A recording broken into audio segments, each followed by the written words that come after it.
시편 115편 3절 말씀 함께 합독하여 읽도록 하겠습니다.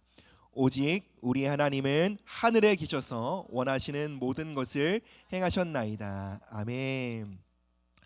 참으로 놀라운 선언입니다. 하나님은 원하시는 것을 행하시는 분이시다라는 선언이죠. 그래서 원한다라는 것은 단순히 어떠한 마음의 일시적인 소원, 일시적인 원함을 뜻하는 것이 아니죠. 하나님의 원함은 그분의 마음 가운데 뜻하신 바, 계획하신 바를 말합니다. 하나님의 계획, 하나님의 소원, 이것이 바로 하나님의 원함인 것이죠. 하나님의 원함은 하나님의 계획과 뜻이며 하나님은 그 모든 것들을 이루시는 분이시다라고 말씀하십니다. 우리는 얼마나 우리의 계획과 우리의 뜻과 우리의 소원이 꺾이는 것을 경험합니까? 그러나 우리의 하나님은 뜻하신 바를 결코 포기하지 않으시고 반드시 이루시는 신실하신 하나님, 전능하신 하나님이시라는 것입니다. 하나님은 뜻하시고 계획하신 바를 반드시 이루십니다. 그리고 모든 만물은 우리의 삶을 포함해서요, 그분의 뜻과 계획 안에 있다라는 것입니다. 온 우주 만물의 역사는 하나님의 계획과 그분의 뜻대로 펼쳐지고 있습니다. 여러분, 이것을 뭐라고 말합니까? 하나님의 주권 또는 하나님의 절대 주권이라고 말합니다.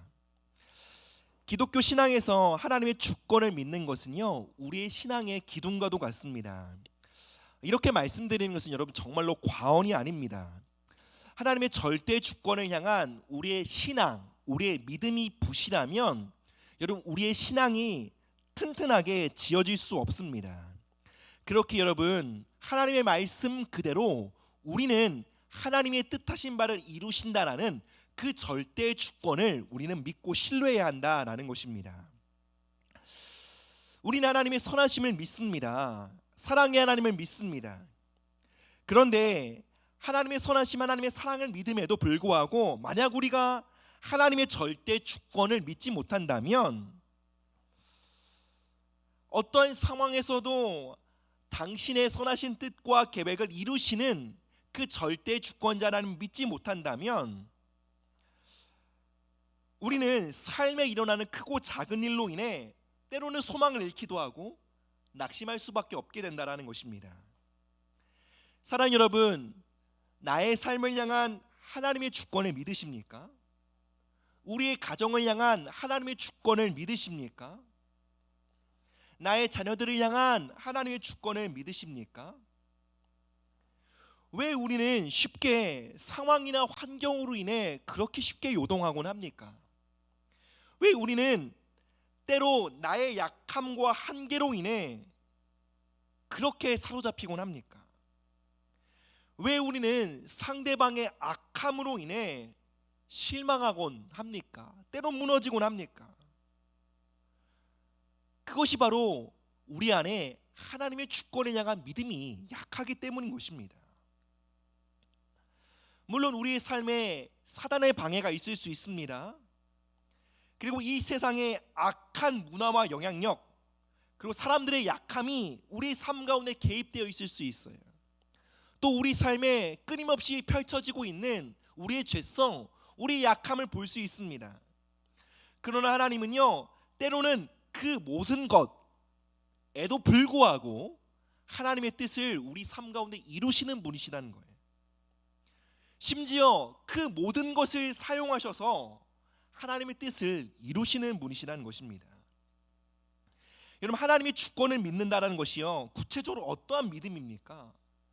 여러분, 하나님의 주권을 믿는다는 것은 하나님 마음대로 다 하신다 라는 것을 믿는 것이 아닙니다. 우리가 이러니 저러니 해도 결국 하나님의 뜻대로 다 되겠지. 여러분, 이것을 믿는 것이 하나님의 주권을 믿는 믿음이 아닙니다. 하나님은 폭군이 아니십니다. 하나님의 주권을 믿는다는 것은요, 먼저 하나님이 우리를 향해 선하신 분이시라는 걸 믿는 거예요. 그리고 그 선하신 하나님이 그 선한 성품과 선한 인격 안에서 우리의 삶을 향해 선한 계획과 뜻을 갖고 계심을 믿는 거예요. 그리고 또한 하나님이 우리를 향해 갖고 계신 선한 뜻을 이루시는 데에 신실하신 분이심을 믿는 거예요. 그리고 그 뜻을 이루시기에 부족함 없이 전능하신 분이심을 믿는 거예요. 그러니까 하나님의 주권을 믿는다라는 것은 하나님의 선하심을 믿는 것이요, 하나님의 신실하심을 믿는 것이며 하나님의 전능하심을 믿는 것입니다. 이 모든 패키지를 믿는 것이 하나님의 주권을 믿는 것입니다.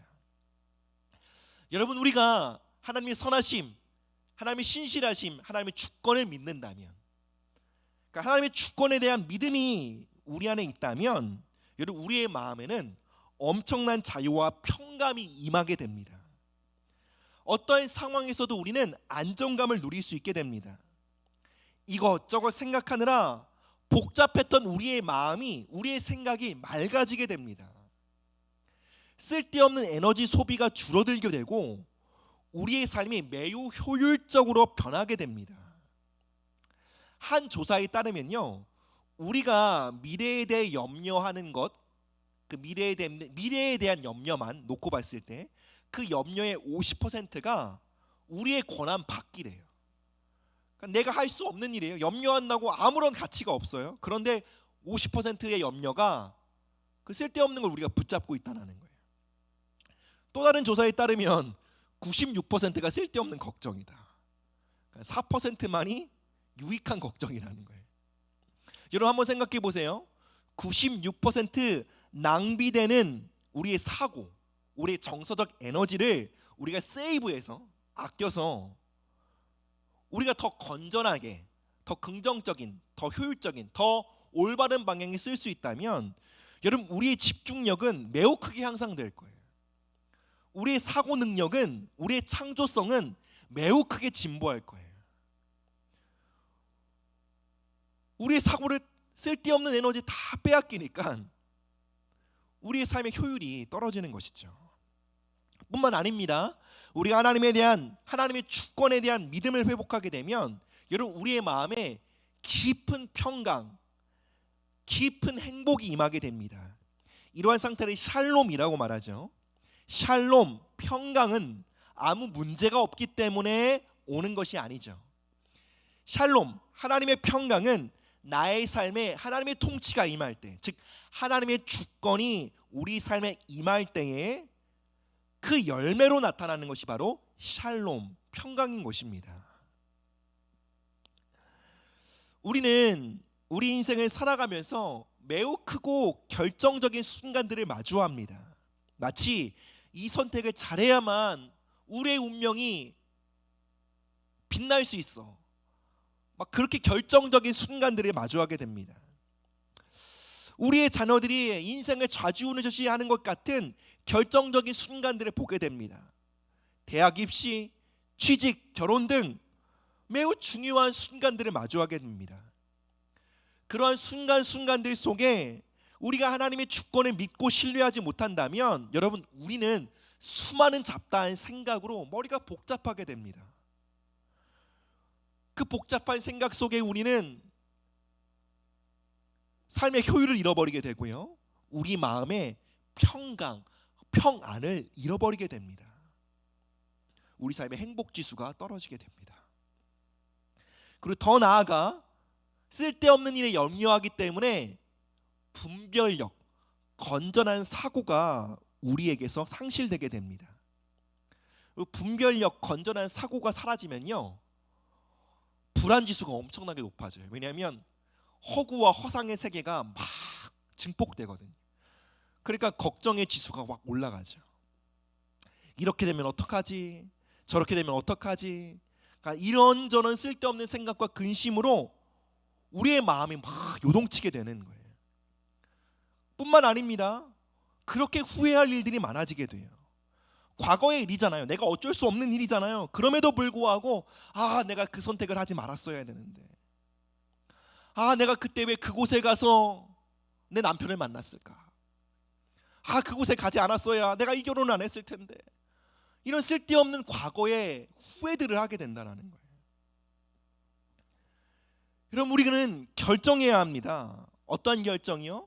하나님의 주권을 믿고 평안과 기쁨 안에 살아갈 것인가, 아니면 하나님의 주권을 믿지 않으므로 자책, 불안, 피해의식, 염려와 근심 안에 살아갈 것인지 우리는 결정해야 합니다. 사랑 여러분, 우리의 생각대로 우리의 인생이 진행되지 않는 그 순간에도 하나님이 저와 여러분의 삶을 붙들고 계신 믿으십니까? 공교롭게도 계속 생각했던 바가 어긋나는 것 같은 상황에서도 하나님의 주권이 저와 여러분들의 삶을 향한 선하신 뜻을 이끌어가고 계심을 믿으십니까?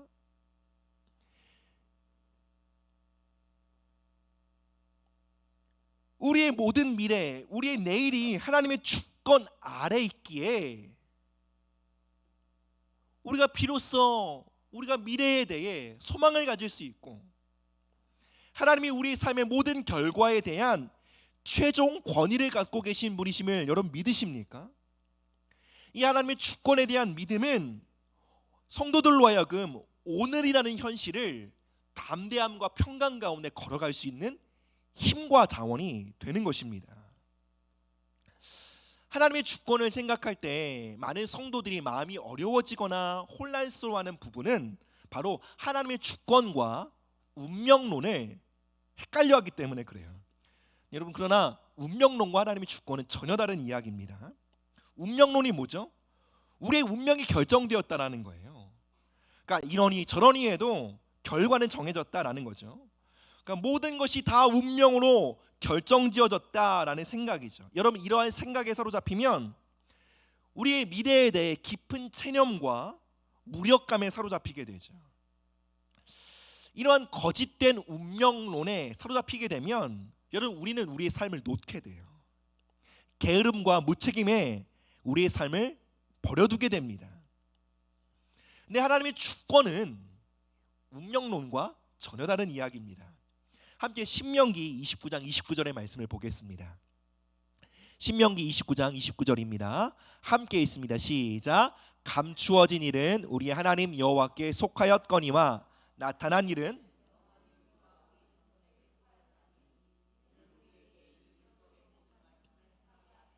아멘. 여러분, 이 말씀을 잘 주목해 보세요. 이 말씀에 기록되었던 것처럼 우리가 알 수 없는 일, 감추어진 일이 있다고 말합니다. 그리고 그 일은 여호와께 속하였어요. 하나님께 속하였어요. 즉 하나님께서 우리에게 주권적으로 감추시기로 작정하신 일입니다. 그렇기에 이 일에 대해서 우리는 볼 수도 없고 알 수도 없습니다. 하나님이 감추시기로 작정한 일에 대해서는 우리는 그 영역에 대해 우리가 반응할 수 있는 건 한 가지밖에 없어요. 오직 믿음이에요. 하나님의 선하신 계획을 신뢰하는 거예요. 만약에 하나님이 감추신 일에 대해 알 수 없어요. 하나님의 주권에 속한 거예요. 근데 그 일에 우리의 인간적인 사고를 개입하잖아요. 우리의 판단을 개입하잖아요. 그럼 다 미끄러져요. 다 실족해요. 왜요? 하나님이 주권적으로 감추시기로 작정한 일이기 때문에 그래요.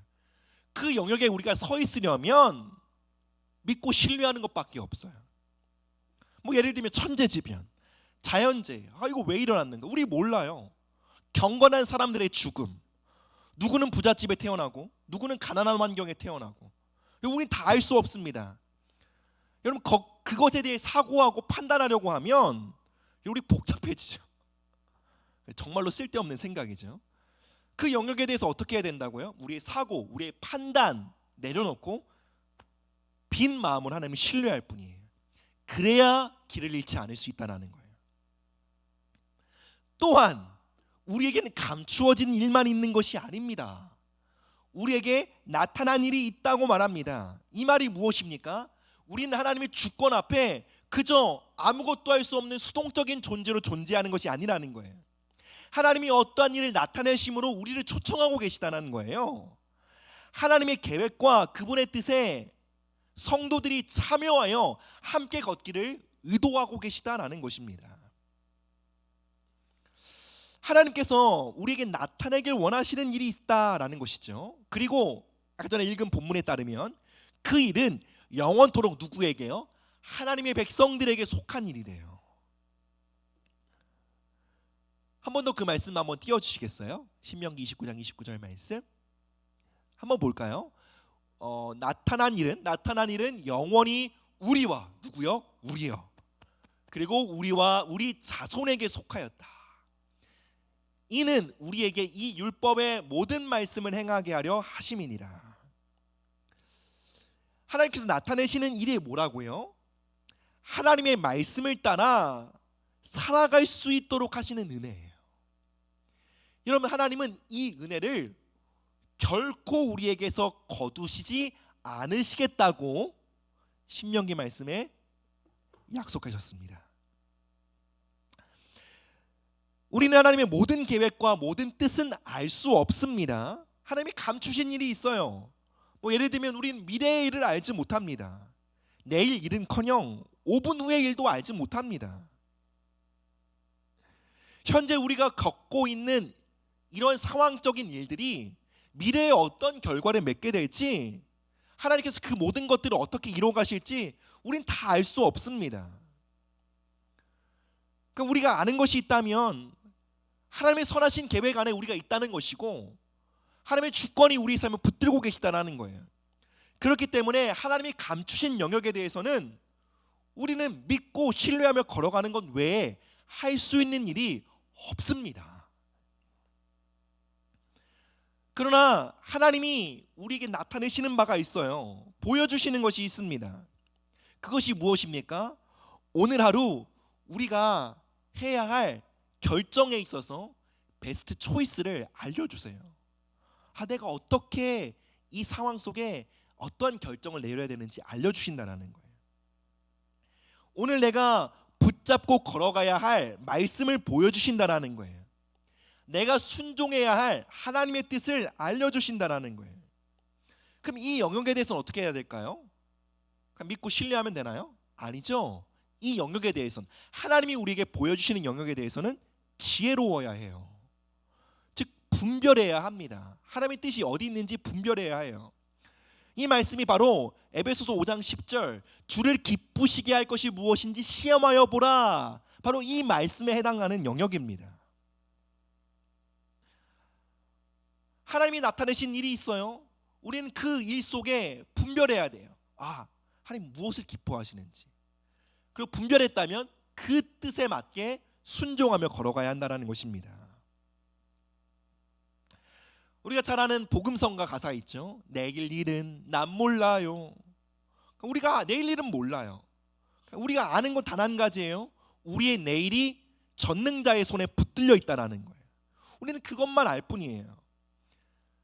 우리의 미래의 일은 아주 희미해요. 잘 몰라요. 그러나 오늘 우리의 삶 가운데 매우 선명하게 나타난 일이 있다는 거예요. 그 일이 뭐라고요? 오늘 이 시간 내가 마땅히 걸어야 할 그 길이에요. 오늘 직장에서 내가 어떻게 살아야 할지 하나님 선명하게 나타나십니다. 내가 부부관계에서 내가 어떤 말을 해야 할지, 남편을 어떻게 대해야 할지, 아내를 어떻게 대해야 할지 하나님 반드시 가르치신다고 약속하셨어요. 내가 자녀들을 대할 때 어떤 마음과 어떤 지혜와 또 어떤 중심으로 그들을 대해야 할지, 또 내 소원과 내 뜻이 아닌 하나님의 뜻과 계획 안에서 어떠한 기도를 해야 할지 하나님 신실하게 가르치십니다.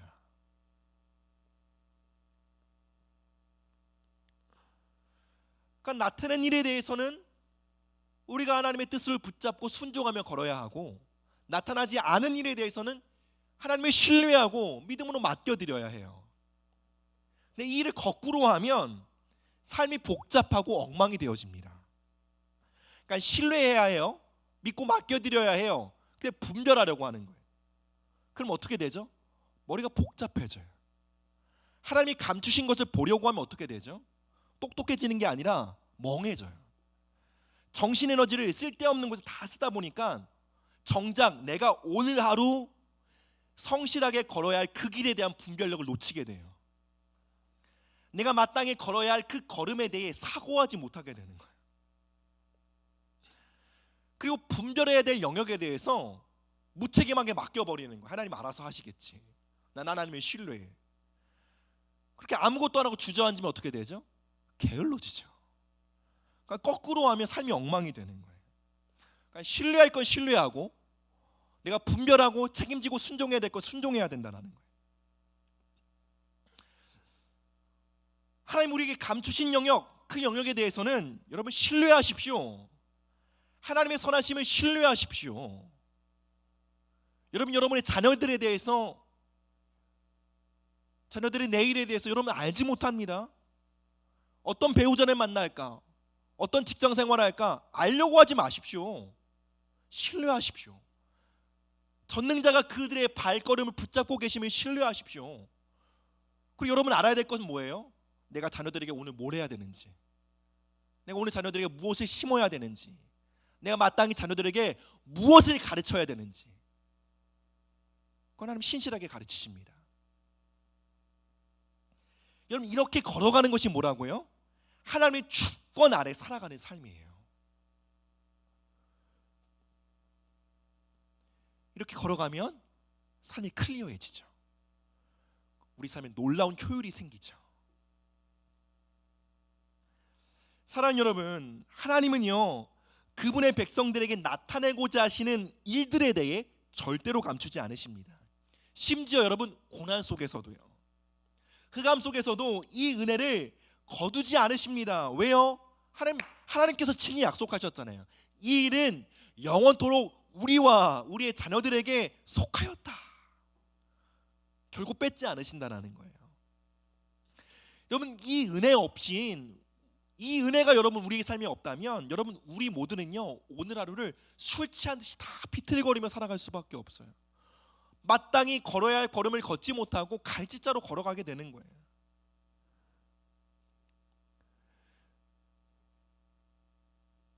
하나님은요 우리가 최악의 상황에 있다 할지라도요, 심지어 우리가 잘못된 길을 선택하여 구렁텅이에 빠졌다 할지라도 우리가 그 속에서도 하나님 오늘 나의 삶을 향한 하나님 뜻을 알려주십시오.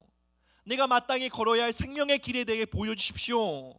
하나님의 말씀을 순종하길 원합니다 라고 기도하면 반드시 오늘의 삶 가운데 걸어야 할 한 걸음을 가르치십니다. 그리고 별거 아닌 것 같은 그 순종의 한 걸음 한 걸음은요 나의 삶 속에, 그리고 나의 가정 속에, 내가 밟는 땅 가운데 하나님의 거룩한 뜻을 펼치시는 통로가 된다는 거예요.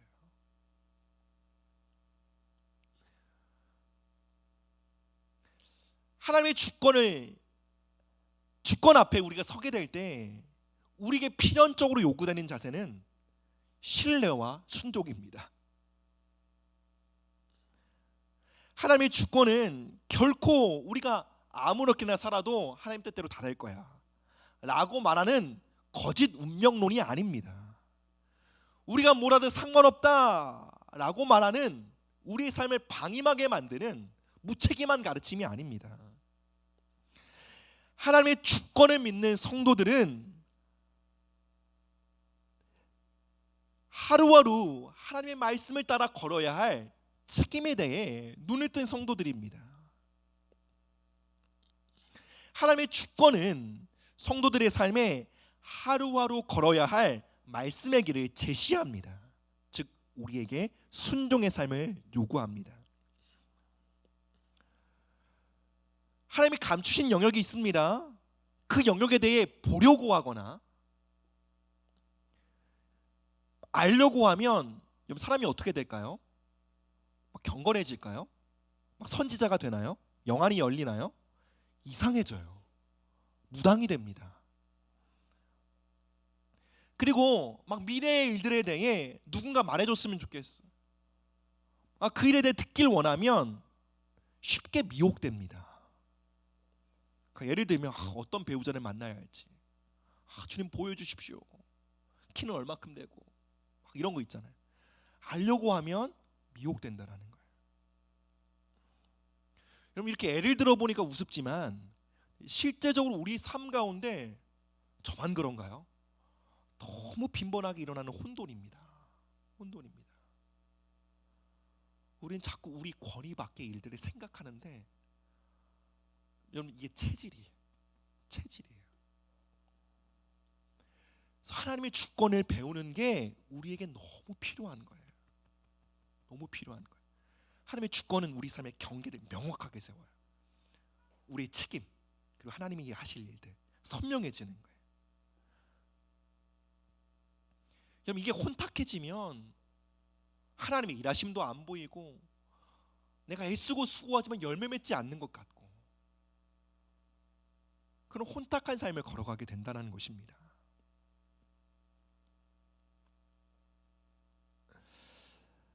하나님의 주권을 믿지 못하면 우리는 크고 작은 중요한 일들에 이리저리 휩싸일 수밖에 없습니다. 이럴 때는 이 일이 중요해 보이고 저럴 때는 저 일이 중요해 보여요. 그래서 늘 바빠요. 늘 바빠요. 그래서 말씀 묵상할 시간도 없고 하나님의 말씀을 따라 걸어갈 마음의 여유도 없는 거예요. 그저 이 세상이 요구하는 그 업무를 수행하느라 바쁩니다. 그래서 오늘 하루 내가 마땅히 걸어야 할 그 길을 제시하는 만나가 없는 거예요. 근데 바빠서 그런 것이 아니라 말씀 읽을 시간이 없어요. 진짜 요즘 너무 바빠요. 회사에도 일이 너무 많고 막 우리 아이들도 챙겨줘야 되고 막 너무 바빠요. 근데 바빠서 그런 것이 아니라 하나님의 주권을 믿지 않기 때문에 그런 거예요. 제게 하는 말입니다. 여러분, 하나님의 주권을 믿는 자들에게는 정말로 중요한 거 하나밖에 없어요. 오늘 나의 삶을 향한 만나, 하나님의 말씀. 그 말씀을 듣고 그 말씀에 대해 내가 책임을 지고 순종하며 걸어가는 거예요. 이것만이 중요한 거예요. 나의 삶을 결정짓는 수많은 요소들이 있는 것 같아요. 경제적인 요인도 있고요, 관계적인 측면도 있는 것 같아요. 그런데 나의 삶의 가장 결정적인 요소, 나의 삶을 운명짓고 나의 삶을 이끄는 결론 짓는 가장 결정적인 요소가 하나님의 주권임을 믿는다면 그럼 가장 중요한 건 뭐겠어요? 하나님의 말씀 앞에 서는 거라고요. 어떤 주식을 내가 투자해야겠다. 내가 어떠한 스펙을 쌓아야겠다. 우리 자녀들에게 이걸 가르쳐야겠다. 그런 게 아니라 가장 중요한 게 뭐라고요? 우리 삶을 결정짓는 가장 중요한 요소가 하나님의 주권임을 믿을 때 우리 삶의 가장 중요한 반응은 하나님의 말씀 앞에 서는 것이라는 걸 깨닫게 됩니다.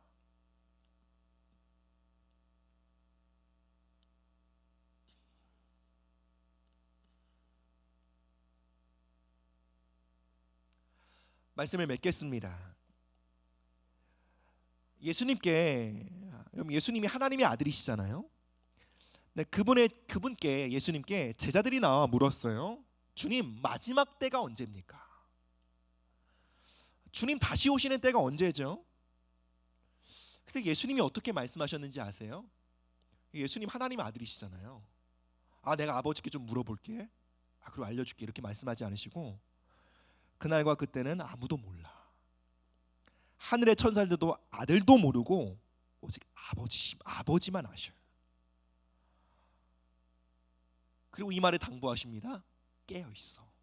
깨어있으란 말이 뭐죠? 주인이 맡기신 일에 대해, 주권자가 맡기신 그 일에 대해, 그 하루하루 성실히 너희가 감당해야 될 그 일에 대해 깨어있어. 그 일에 성실해야 해. 엉뚱한 대답 같죠? 주님 언제 오시냐고요? 깨어있어. 그날 아무도 몰라. 아버지께서만 아실 거예요. 하나님과 동등된 본체이신 아들조차도 아버지를 향해 그렇게 겸손하셨어요. 근데 여러분, 우리는 얼마나 쓸데없는 걸 알고 싶어 합니까? 사랑과 관심이란 이유로 우리 자녀들은 뭐 하면 좋을까? 우리 자녀 누굴 만날까? 어떻게 될까? 여러분, 놀라운 것이 무엇입니까? 독생자 예수 그리스도도요, 하나님이 감추신 일에 대해서 신뢰하셨다는 거예요. 자기를 비워 종의 형체를 가지시고 신뢰와 순종의 길을 걸으신 거예요. 예수님이 어떠한 길을 걸으셨다고요? 신뢰와 순종의 길을 걸으셨다는 거예요.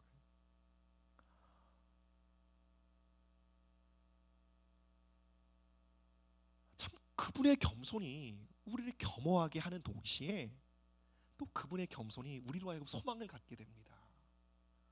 왜 그렇죠? 우리 안에 그 생명이 있잖아요. 신뢰하는 생명, 순종하는 생명. 여러분, 그래서 오늘 말씀의 결론은 한 가지예요. 신뢰해야 해요. 순종해야 해요. 그러나 여러분, 우리 막 이거 뒤바꿔요. 그래서 예수님께 배워야 해요. 예수님, 당신이 걸으셨던 하늘 보좌에 앉으셨던 당신이 그 보좌의 영광을 버리시고 종의 형체를 갖고 이 땅 가운데 오셔서 감추인 일에 대해서 신뢰하시고 하루하루 주시는 하나님의 만나 말씀에 대해서 순종하며 걸으셨던 그 순종의 길에 대해 주님 내게 보이시옵소서. 나를 그 길로 인도하여 주십시오. 그렇게 기도하고 그 은총을 구해야 되는 줄 믿습니다. 그 은혜로만 걸어갈 수 있는 길이 뭐라고요? 하나님의 주권 아래 신뢰와 순종하며 걷는 길인 줄 믿습니다. 함께 찬양하고 기도하시겠습니다.